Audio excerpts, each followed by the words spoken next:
আজকে আমি একটা মজার চা খাচ্ছি, সেই চাটা আপনাদের জন্য দেখাবো। তো আপনারা অনেক প্রকার অনেক চা খেয়েছেন, চিনি যুক্ত চা, চিনি ছাড়া চা, আদা দিয়ে চা, লং দিয়ে চা, আরও অনেক প্রকার চা। তো আমি আজকে যে চাটি দেখাবো সেটা হচ্ছে রসগোল্লা চা।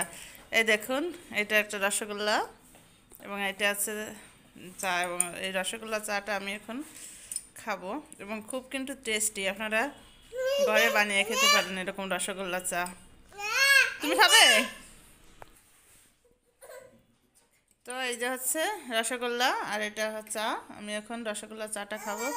বন্ধুরা, কেমন হলো রসগোল্লা চা আমাদের সবাই জানাবেন কমেন্টসের মাধ্যমে। আর যাদের এরকম খেতে ইচ্ছে করবে রসগোল্লা চা, তারা বাসায় বানিয়ে খাবেন। আদা আদা যুক্ত কিন্তু রসগোল্লা চা। আমি আদাটা ফেলে দিয়েছি, আদা তেজপাতা এটা দিয়েছিলাম এবং যেটা ফেলে দিয়ে পরে রসগোল্লাটা মিক্সড করলাম।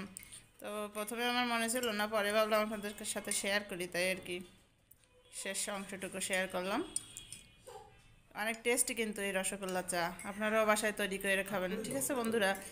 আর বাসায় তৈরি করার পরে আমাদের কমেন্টসের মাধ্যমে জানাবেন যে কেমন হলো রসগোল্লা চা। হ্যাঁ, সেই টেস্ট অসাধারণ হয়েছে, অসাধারণ। আপনারা কিন্তু এভাবে রসগোল্লা চা বানাতে ভুলবেন না বন্ধুরা। এখন রাখি, আবারও কথা হবে অন্য কোনো ভিডিওতে। তত সময় ভালো থাকবেন বন্ধুরা। ধন্যবাদ সকলকে।